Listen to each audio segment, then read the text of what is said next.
pasa daw niya ng bar, nag-ano na siya, nag-litigator na siya kagad. Ay, grabe. Diba? So, ako ang tanong ko, si BP ba yung dinidescribe mo na magnanakaw at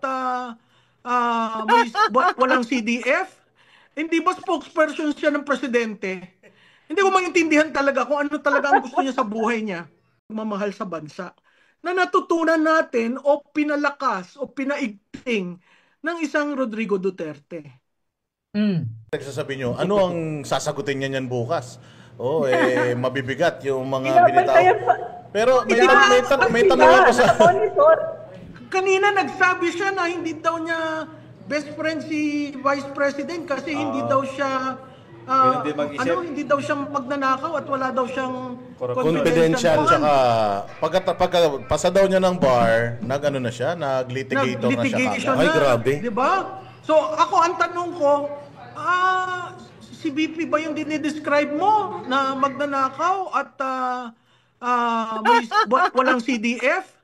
Hindi ba spokesperson siya ng presidente? Hindi ko maintindihan talaga kung ano talaga ang gusto niya sa buhay niya. Binangga pa talaga sa'yo. Meron pa akong isang gustong itanong. Ako talaga ang binangga doon sa debate niya sa Channel 5. Sabi ko, nung makita ko nga sa social, nakakatawa. Si Malu ba talaga ang pinagtitinapat dito kay Auntie Claire? Sabi ko, Jesus Mariosep. Wala naman akong sinabi. Sinabi ko lang, itanong natin kay Yusek. Hindi yata nila intindihan kung anong role na yan. May sabihin lang ako, Sige po. Konting kung DDS ba ako, di ba? Obviously, DDS ako.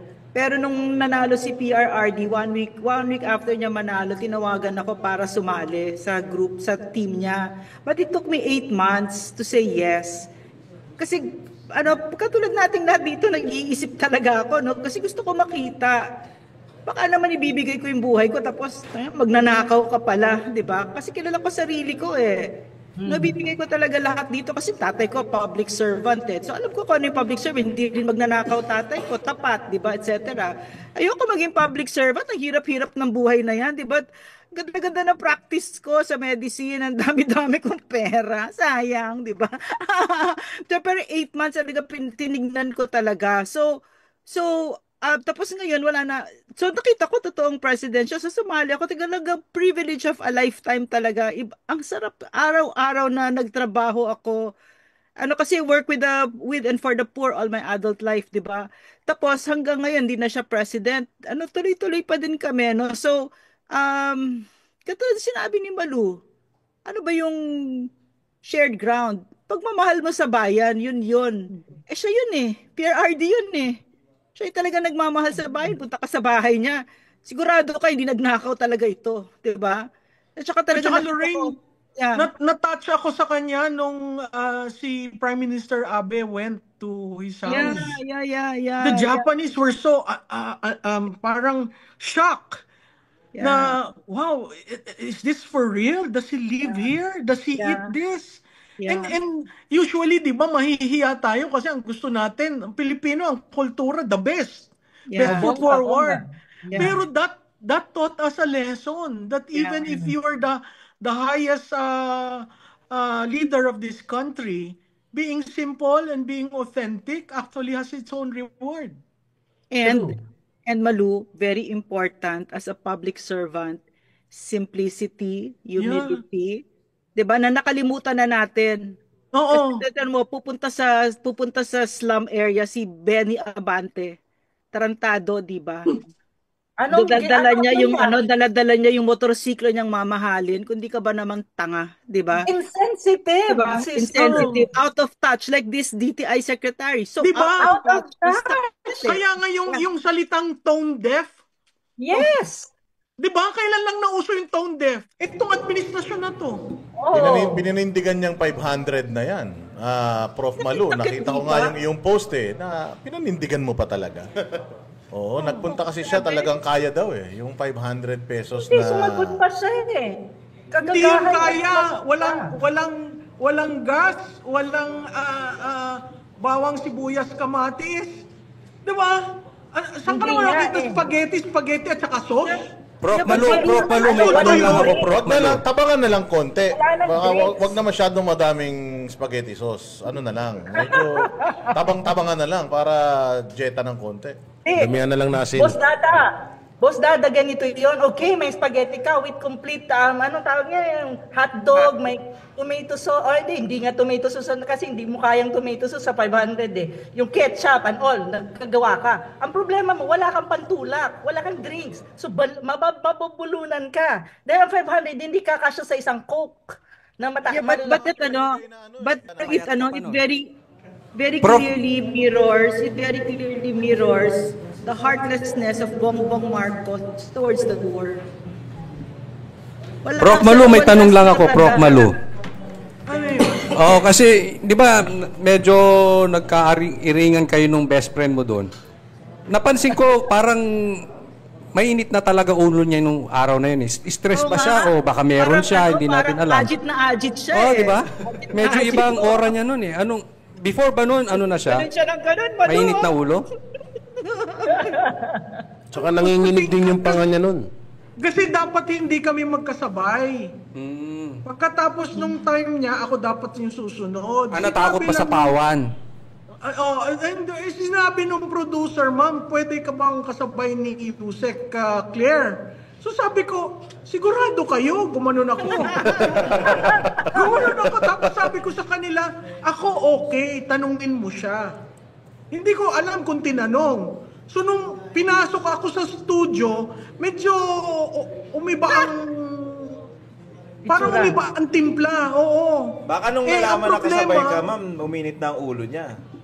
Baka nung Parang nalaman niya. ganun. Oo. O baka namang sobra lang kinabahan, Mamalu. Kaya wala ganun naman ang ako ano. sinabi.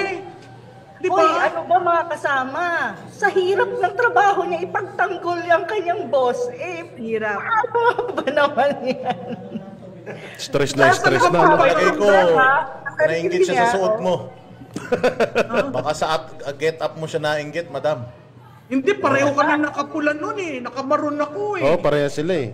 Oo, kaya sabi nila, ba pareho kayo nakamaroon eh. Parang kayong ready mag-away. Sabi ko, hindi naman ako nakikipag-away. Kaya napakalumanay ng sagot ko. Tapos sinabi ko na, alam mo, gusto ko siyang sagutin, pero respeto ko yung tatlong host. Show nila eh. Kinumbida ka lang, bisita ka. So, Bardagulan lang daw, ma'am. Wala namang checkan ng grammar. Pati grammar. eh mali naman talaga. Kaya sabi ko, anong sabi? Yun no. Pero- Hindi naman ako sa... Yeah. Pero Mamalu, dun talagang pinakita niya dun na kung gaano siya kababa, Kasi talagang yung niya, hindi pang Yusek eh. Si Pang Doc Lorraine, palengke. taga-PCO si Doc Lorraine. Oh, yan, Ganyan yan. ba yung standard sa Senate ninyo noong panahon ni Pangulong Duterte? Yan. Diyan sa PCO. Go, Doc. Vanguard, ano yung tanong mo? Hindi, kasi natawa ako kay Malu kasi nakita yung sinabi ni Boss Dada. Pagdating pa lang, nakita mo talagang agitated na siya, di ba, Coach Oli? So, hindi kasi, yun ang ibig ko sabihin. Ito si Yusek Castro, no? Na very dangerous siya eh. Talagang lantarang pambabastos sa Pilipino yung ginawa ni Bongbong Marcos. Na yan yung pinapaharap niya sa Pilipino. No, napakababa ng diskurso. Napakabastos. Diba? Tapos stupid. Really stupid yung mga pinagsasabi. Tsaka nagfe-fake news. She's a liar like her alter ego. Bakit yan ang hinaharap mo? Diba? So, but then again, hindi naman surprising kasi lahat naman sila ganon. Diba? Ganon. The worst spokesperson, the worst president, the worst everything ito mga ito. Talagang everything, no? And what's dangerous to me, when I think of our children, ano ang tinuturo natin sa kanila? No, na okay lang na there's somebody like that defending a drug addict president because she dumps down the discourse na anong klaseng kapatid yan na ibinurgar mo yung kapatid mo. It's not like that. But ginagawa ninyong teleserye yan. This is a serious scourge. The Philippines is on the verge, maybe already there, of being a narco state. Diba? And then we're going to talk, you mean to say, kasi pag nasa recovery program ka, which I am now, I have a community of yung mga nagre-rehab. Kaya alam na alam ko yan no, that you should talagang hindi mo dapat pagtatakpan ang kapatid mo or kahit na sinong mahal sa buhay mo. Kung totoong mahal mo siya, etc., etc., etc., etc. You have to educate the people. And yet, what do we hear because of this political opportunists, because of Claire Castro? Pinagtatakpan ang Pangulong drug addict and all his life. Look at this person, weakling, napaka-empty na tao. Umabot sa lahat ng naabot niya sa buhay, naging senator, governor, congressman, etc. Dahil pinagtatakpan siya parate. There was always somebody cleaning up his mess for him. And what do we see now? It's the same thing. Ginamit kasi this is very important. Misleading misinformation. Isa sa mga sinabi niya lately is sa panahon ni BBM, ang ekonomiya ay laging matatag. Walang, imagine that, ang ekonomiya blanket, ang ekonomiya ay matatag. If you're, misleading yan, especially if you look at the international level. Kasi masasabi nila, ano bang klaseng gobyerno mayroon ng Pilipinas? Kung titignan mo yung figures, FDI is 40%, the growth is going down and all that, how can it be matatag? So you see how embarrassing it is internationally with that kind of spokesperson, and he speaks for the president. And he doesn't, imagine, she speaks for the president, babae pala yan. She speaks for the president. Kaya, alam mo yon, parang sabi ko, nakakahiya. Kasi if you look at other countries in the region, walang ganyan. Sabi ko, ano bang nangyari? Ang sabi naman ng ating mga kaibigan, kinuha daw yan si Auntie Claire para mang-Alaska.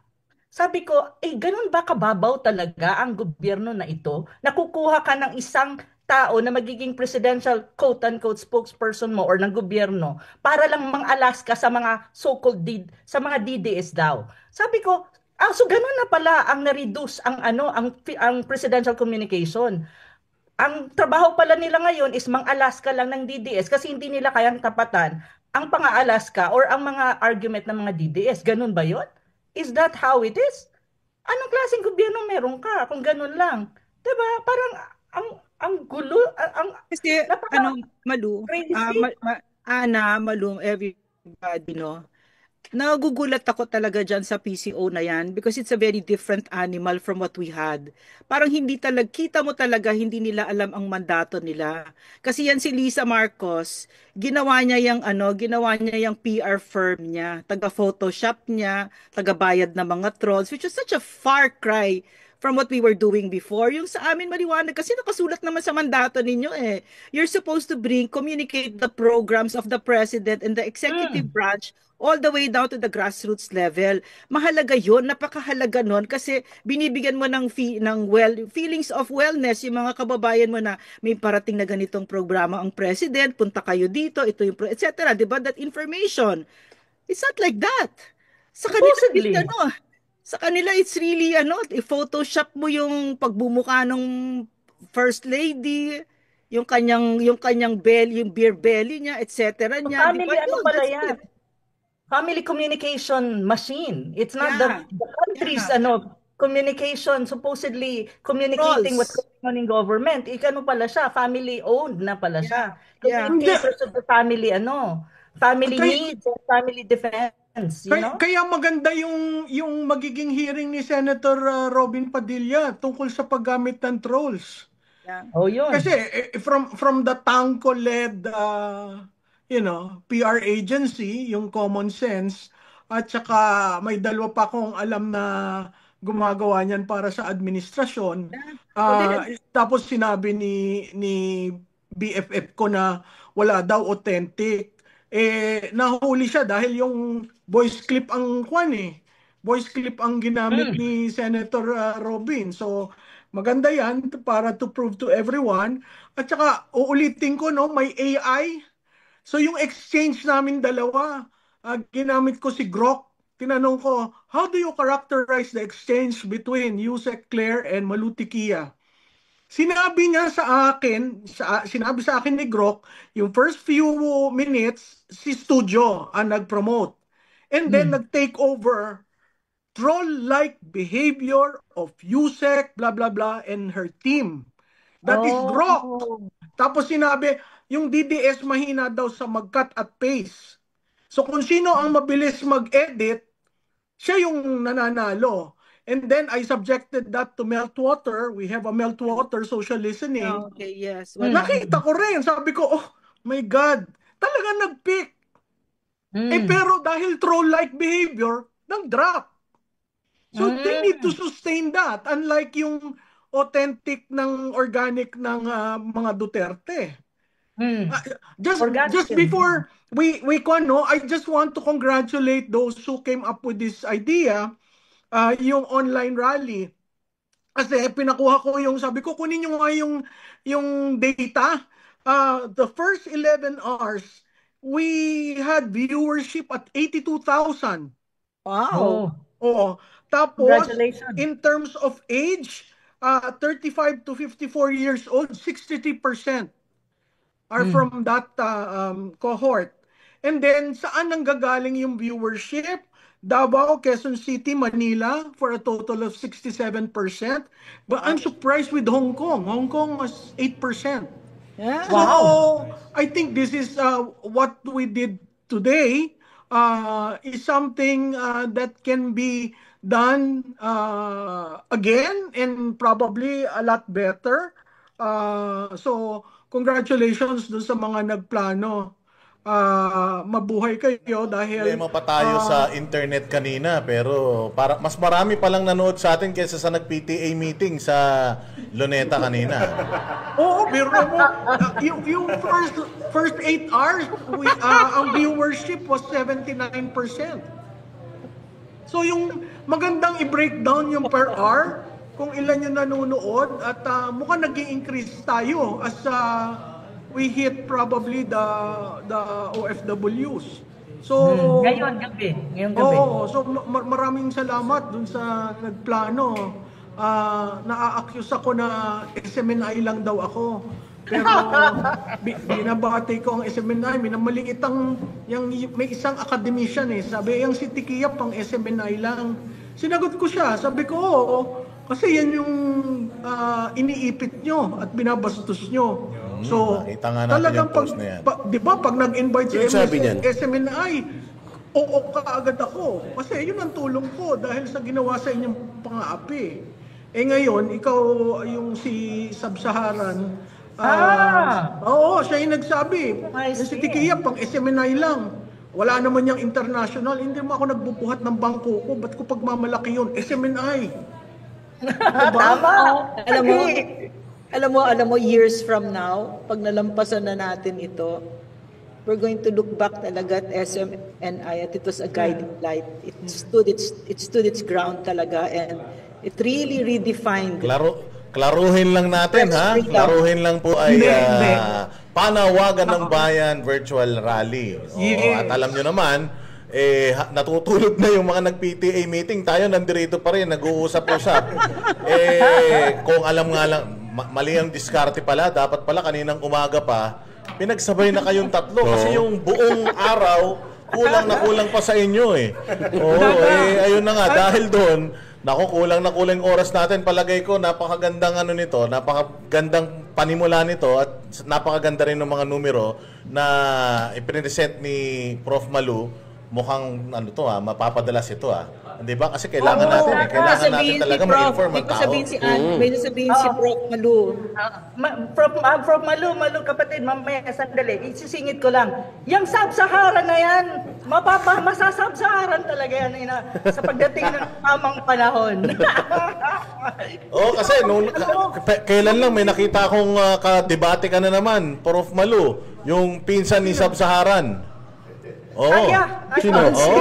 Kausap mo rin. Yung pinsan niya, Hindi ko na nga pinapansin pero nung sinabi na hindi daw sinasagot, doon talaga ako napakwan Nasabi ko, sige, ikaw lawyer ka. Anong gusto mo? Saan mo niya sasagutin? Nagdesisyon ng Senado. Alam mo, ang problema ko doon sa mga lawyers, hindi ko maintindihan kung naiintindihan nila ang batas. O nagki-clickbait lang. Diba? Kasi mahilig si clickbait yung isa eh. Pero sususugan ko yung sinabi ni Lorraine, yung after all this has been said and done. Yeah, I would love to look back and see where, those who were kneeling and were forced to kneel will be able to stand up again. And my sense, the stars are aligning eh. Yeah. Yes, the universe. Diba? So my sense, it will take probably, ako nga sabi ko, gusto ko hanggang December, may nagsabi sa akin, ano ka naman, hanggang Pebrero yan. Ay sabi ko, kahit basta ako, ang position ko ngayon, mag-hair follicle test ka, or resign. Nasa sa kanya eh. Decision niya yon. Ngayon, kung sa tingin mo, hindi mo mahal ang Pilipinas, kaya mo ginagawa ito, I think we deserve a better leader. Agree. Ayun, may chichismis pa sana ako sa inyo eh. Kaya lang, pag narinig mo, baka tumagal pa tayo 3 oras. Ano yung chismis mo? Chismis yung nasama na ng tingin ng mga production natin dito. Chismis mo muna. Kasalanan nila eh. Yun muna before tayo mag-close. Ano yung chismis mo? Mga chismosa kami. Sa susunod na lang, para merong aabangan yung taong bayan. Naku, maraming salamat. Baka walang kwenta mo talaga, Dada. Prof. Malu Tilia and Prof. Ana Malindogoy sa inyong thank you. pagpapasinaya sa panawagan ng Bayan Virtual Rally. I hope na hindi ito ang huli. Maraming salamat at magandang gabi. At salamat din sa lahat ng mga nanood sa ating mga live streaming live stream dyan sa Facebook and YouTube. And maraming salamat sa mga banateros na nandito ngayon. Yun. Disclaimer ulit. Hindi namin mga kilala yan. Idol lang namin mga yan. Napapanood lang namin hindi sila. namin kilala yan. Yung mga sinabi nila, bahala sila sa buhay nila. At hindi po ito SMNI broadcast. Nakikita nyo lang kasi yung mga mukha namin na nakikita nyo lagi sa SMNI. Pero hindi po. Ito po ay inisyatibo ng mga concerned citizen na talagang gustong ipaglaban at mahal ang bayang Pilipinas. Magandang gabi at maraming salamat sa inyong lahat. Yun. Bye-bye. Bye-bye, salamat. Salamat! Bye, Malu. Bye, Annie. Bye, sister. Bye, Bye, kapatid. Banateros. Bye-bye. Bye, Banateros. Bye-bye. Thank you. Bye. Salamat. Grabe. At dyan na nagtatapos ang buhay ni Jay Guevara. Tapos ang ating broadcast. Coach Oli, sa inyong lahat, maraming salamat. Thank you. Yun, no?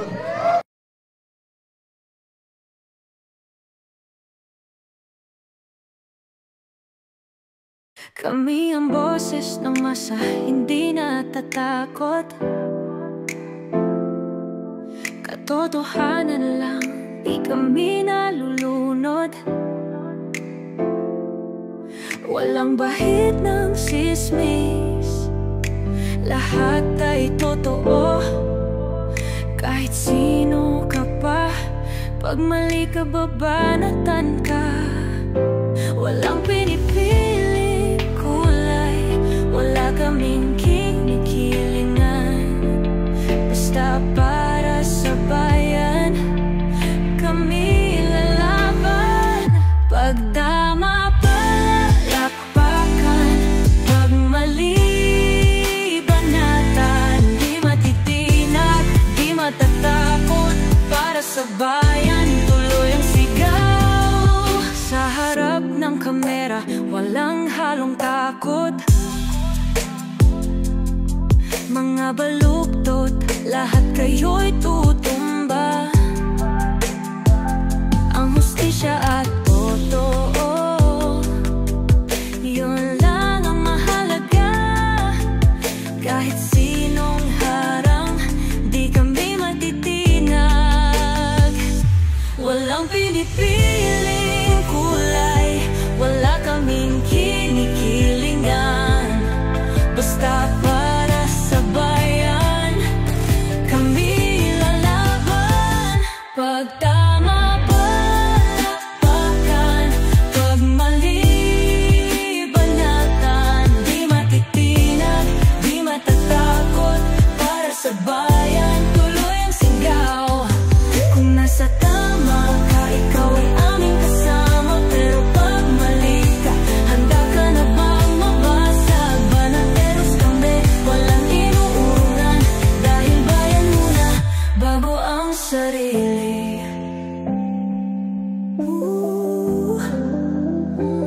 Bago ang sarili.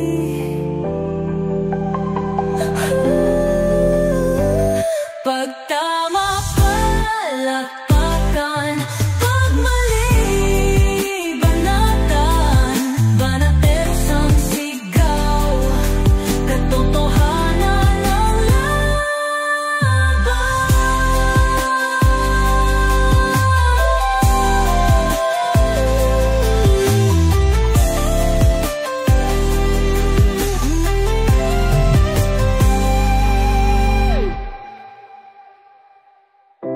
Sa